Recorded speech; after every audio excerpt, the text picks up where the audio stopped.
Assalamualaikum warahmatullahi wabarakatuh. Pada kesempatan kali ini, kita akan membahas tentang populasi dan sampel dalam penelitian. Sering kita dengar dalam suatu penelitian, orang akan bertanya, siapa populasinya, bagaimana sampelnya.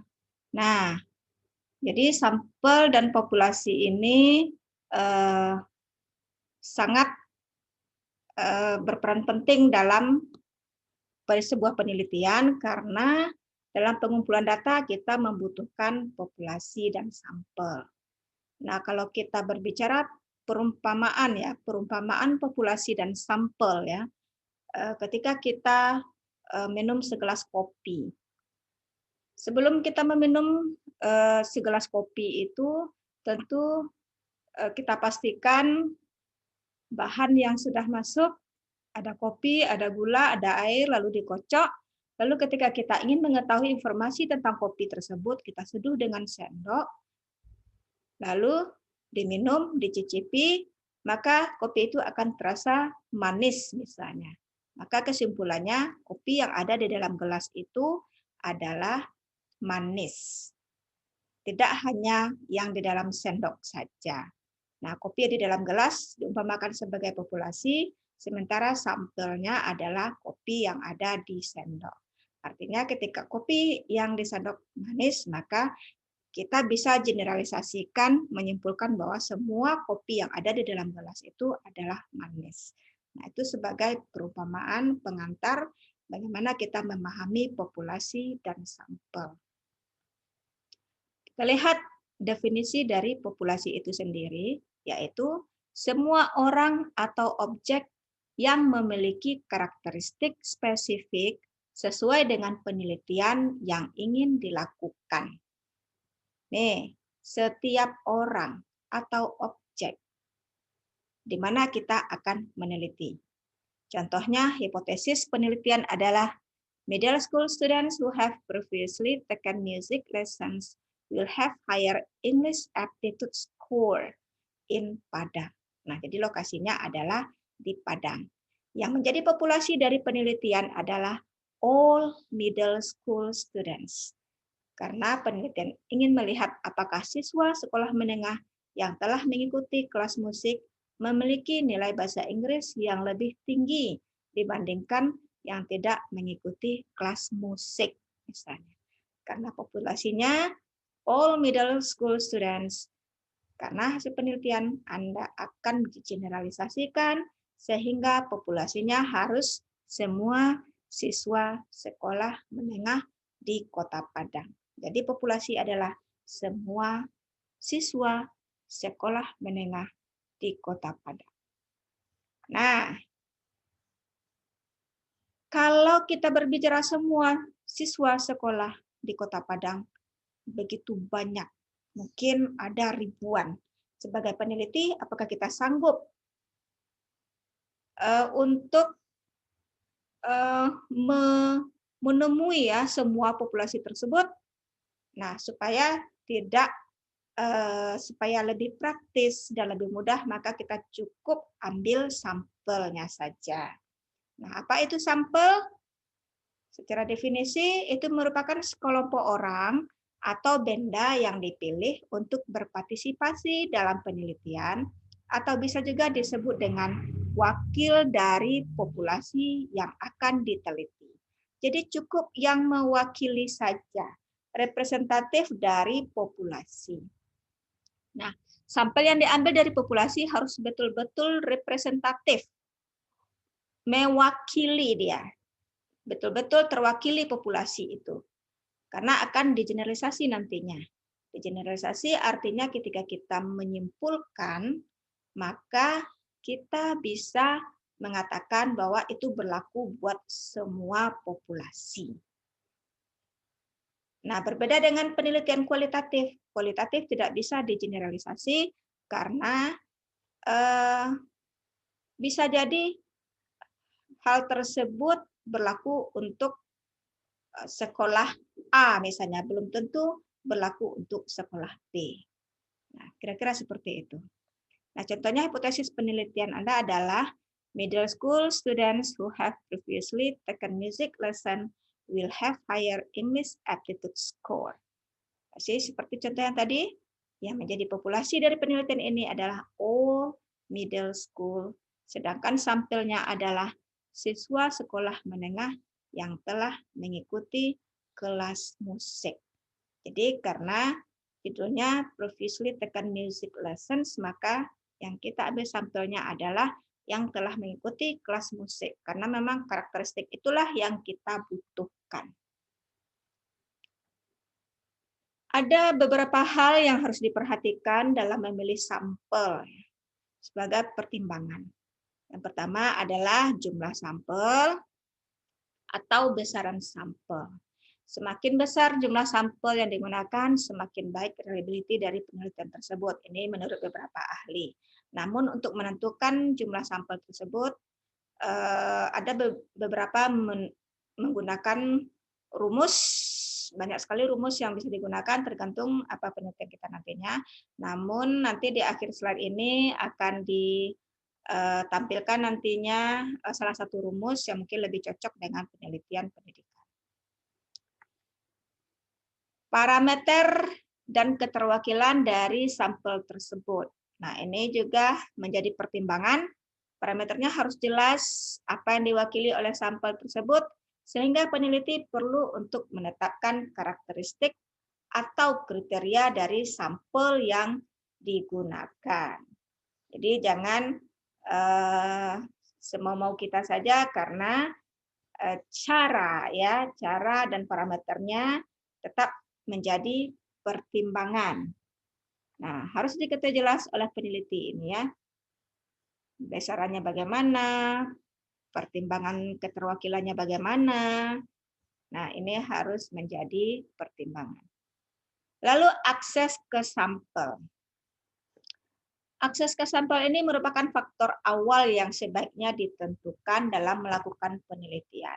Jadi sebelum peneliti menentukan populasi dan sampelnya, harus dipastikan terlebih dahulu aksesnya. Apakah mudah dan praktis. Karena ada juga sampel yang menolak ya untuk dilibatkan dalam penelitian kita atau tidak mau berpartisipasi, bisa jadi terkait dengan waktunya, ya bisa jadi menolak karena mungkin hasil yang didapatkan tidak bagus misalnya, sehingganya merasa malu. Nah, makanya harus dipastikan yang betul-betul kooperatif dan bersedia untuk dijadikan sampel. Nah, harus dipastikan bahwa akses ke sampel itu memang mudah dan praktis. Lalu teknik sampling yang digunakan.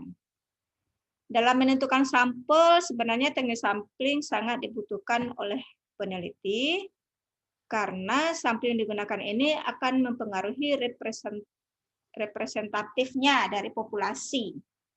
Nah, jadi ada beberapa sampling teknik atau teknik pengambilan sampel yang bisa digunakan oleh peneliti. Yang pertama namanya probability sampling.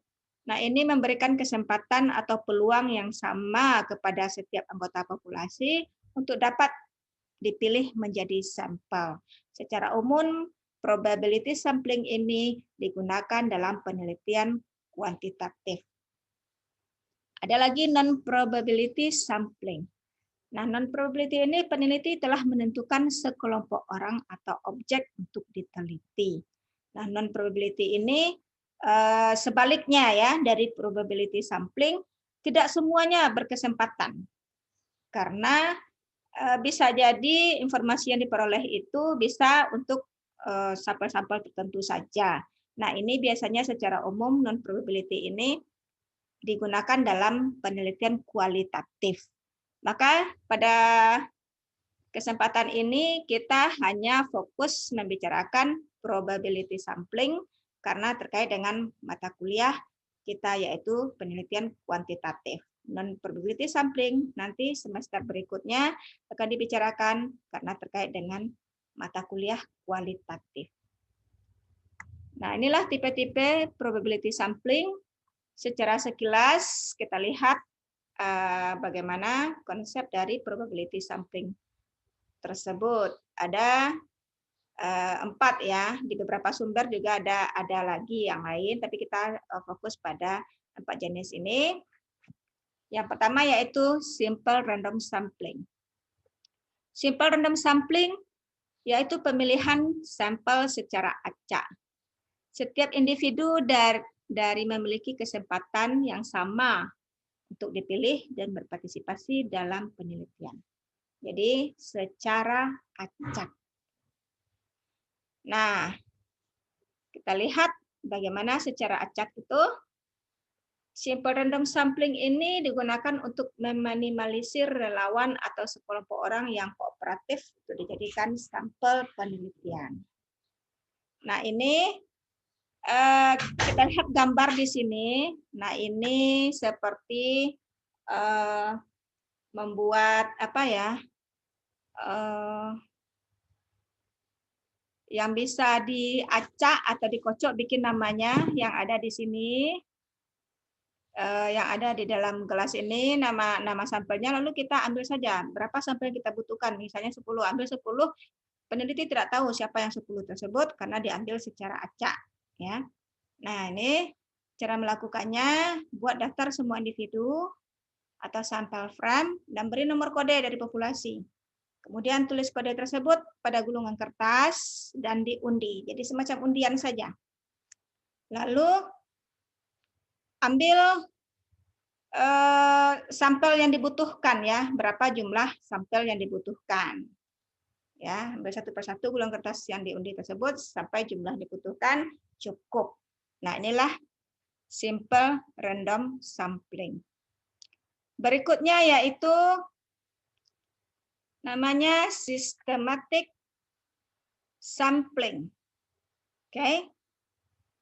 Systematic sampling ini yaitu dengan teknik pengambilan sampel yang sistematis, di mana setiap orang ke N dipilih dari daftar. Jadi kita buatlah daftar ya, yang dikategorikan sebagai sampel atau populasi. Mohon maaf. Nah, ini contoh sebagai gambaran ya. Ini ada beberapa populasi ya. Lalu sampelnya adalah orang ke N. Berarti setiap orang ketiga ya, pada hitungan ketiga dari sampel sebelumnya itu dikategorikan sebagai sampel. 1, 2, 3, berarti 3 ambil sebagai sampel. 4, 5, 6 ambil. 7, 8, 9 ambil. Nah, ini gambaran secara umum. Nah, kalau kita contohkan dari jumlah populasi 1.000 orang yang menjadi sampel sebanyak 100 orang. Berarti ada 10%-nya misalnya. Dengan demikian bisa diambil secara sistematis, di mana setiap orang yang ke-10 menjadi sampelnya. Nah, prosedur acak harus digunakan untuk menentukan apakah orang yang pertama, kedua, ketiga, keempat. Harus dipilih sebagai anggota pertama dari sampel. Jadi, dilakukan secara acak hanya pada penentuan sampel pertama, pada sampel berikutnya dilakukan secara sistematis. Misalnya kalau di sini sampel pertamanya adalah orang yang ketiga. Bisa jadi nanti kita mengambil sampel pertamanya adalah orang yang kedua, boleh ya, secara acak. Ya, untuk pengambilan sampel pertama secara acak. Kalau dia orang kedua, berarti nanti ada orang kedua, yang kelima, yang ke-8, dan seterusnya. Nah, titik awal untuk seleksi harus dipilih secara acak untuk memilih sampel pertama, sedangkan pemilihan sampel kedua, ketiga, dan seterusnya dilakukan secara sistematis berdasarkan interval yang telah ditetapkan. Nah, penggunaan sistematis sampling ini apabila daftar populasi tidak diacak akan menimbulkan bias Karena setiap sampel yang terpilih memiliki karakteristik yang unik yang nantinya tidak mewakili populasi. Jadi untuk menghindari bias, dianjurkan dengan melakukan systematic sampling.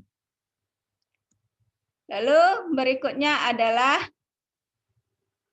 stratified sampling. Stratified, strata ya. Teknik pengambilan sampel dengan memperhatikan suatu tingkatan atau strata pada elemen populasi. Jadi kita kelompokkan terlebih dahulu berdasarkan strata.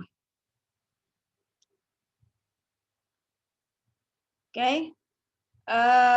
Stratified sampling ini digunakan apabila kita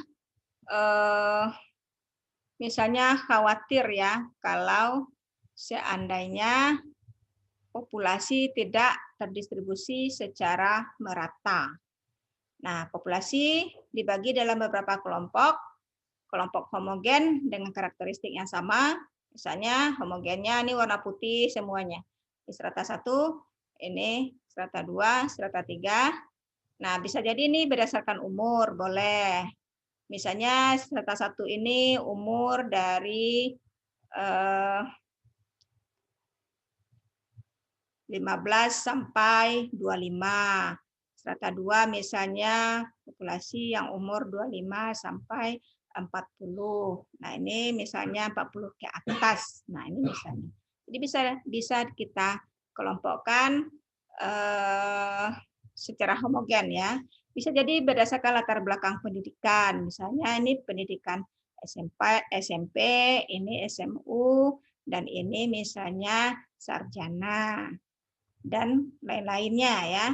Lalu kita ambil mewakili dari kelompok-kelompok tersebut. Nah, ini dia yang strata 1, strata 2, strata 3. Nah, inilah pengambilan secara strata tersebut. Nah, misalnya jika populasi di sebuah sekolah menengah atas sebanyak 100 orang, siswa kelas 1 ada 25, kelas 2 ada 60, dan kelas 3 ada 15. Sedangkan besar anggota sampel adalah 80. Nah, perhatikan jumlah kelasnya, ada yang 25, ada yang 15, ada yang 60. Dari segi jumlah, ini stratanya sangat signifikan sekali perbedaannya, tidak mungkin kita lakukan secara acak ya. Karena bisa jadi tidak terwakili.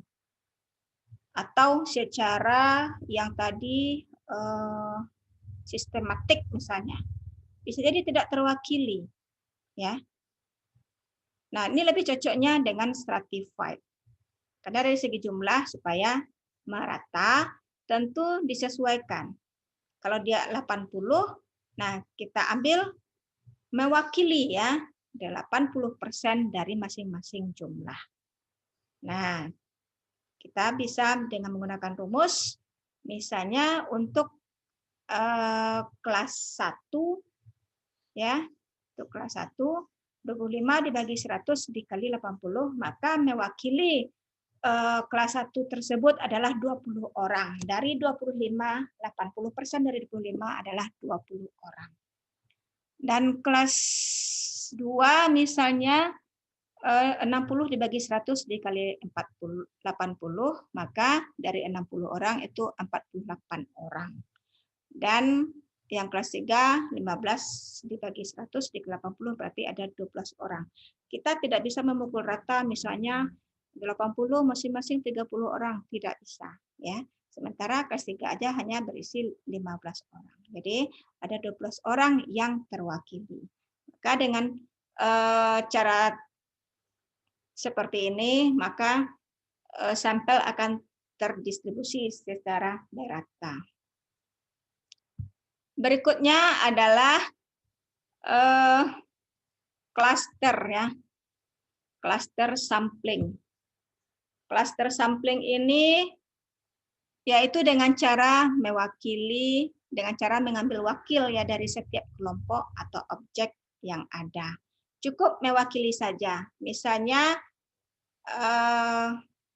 pada SMA 1, kita ambil saja satu lokal misalnya pada kelas 2 misalnya kan, atau kelas 2A atau berapa ya, atau kelas apa. Jadi kita ambil perwakilannya saja. Nah, ini digunakan pada penelitian dengan skala kecil ya, dan penelitian harus mampu menggambarkan karakteristik dari populasi. Nah, ini biasanya secara umum itu digunakan pada penelitian eksperimen.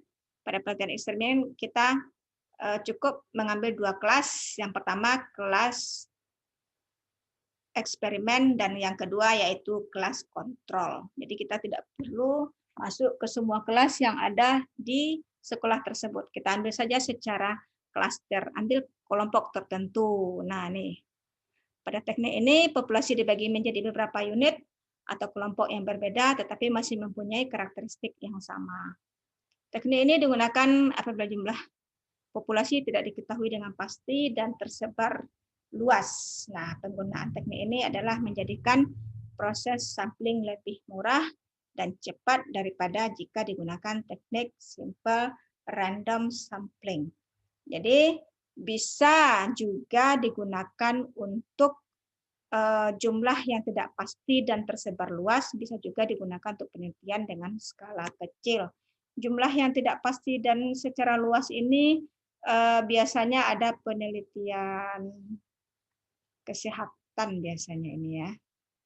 Misalnya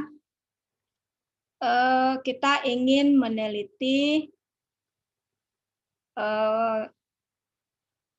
orang yang pasien malaria ya, populasinya adalah malaria. Nah, misalnya malaria yang terjadi di daerah yang banyak didapati air tergenang, di mana hal tersebut menjadi sumber dari perkembangan nyamuk.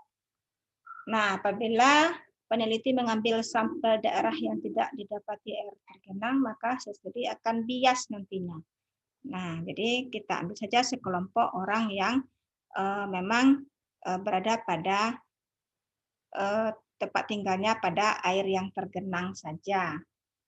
Misalnya kita mau meneliti malaria di Kota Padang. Jadi jangan semua yang Kota Padang kita apakan. Nah, kita kan tidak tahu jumlahnya berapa. Nah, kita ambil sampelnya yang memang potensi untuk penyakit malaria tersebut ada. Nah, ini kalau pada penelitian kesehatan. Tapi kalau pada penelitian pendidikan, klaster ini secara umum digunakan pada penelitian eksperimen. Karena eksperimen ini menguji cobakan sebuah strategi pengajaran, maka kita ambil saja satu kelompok atau 2 kelompok. Satu kelompok untuk kelas eksperimen dan satu kelompok lagi kelas pembanding atau kelompok kontrol.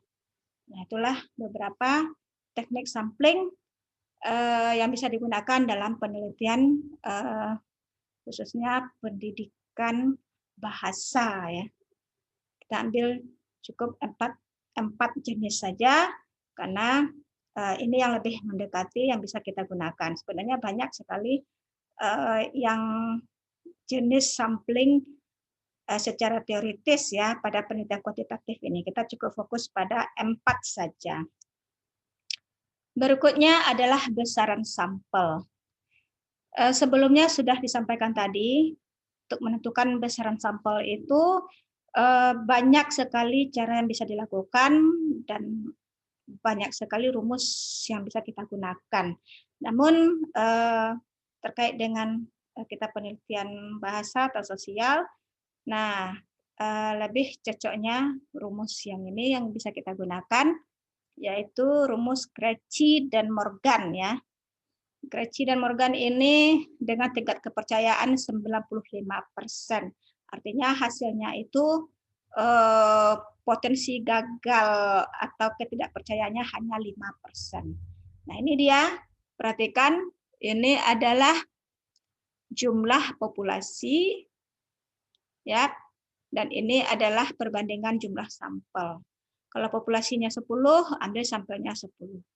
Kalau populasinya 15, ambil 14. Nah, kalau populasinya 100, ambil 80. Kalau populasinya 250 misalnya, diambil 152. Jadi ada tabel hitungannya sampai nantinya populasi 10.000. Nah, ini adalah tabel yang bisa kita gunakan untuk memandu kita menentukan besaran sampel nantinya, yaitu rumus Crecci dan Morgan dengan tingkat kepercayaan 95%. Demikian materi kita hari ini, semoga bermanfaat. Billahi taufiq wal hidayah. Assalamualaikum warahmatullahi wabarakatuh.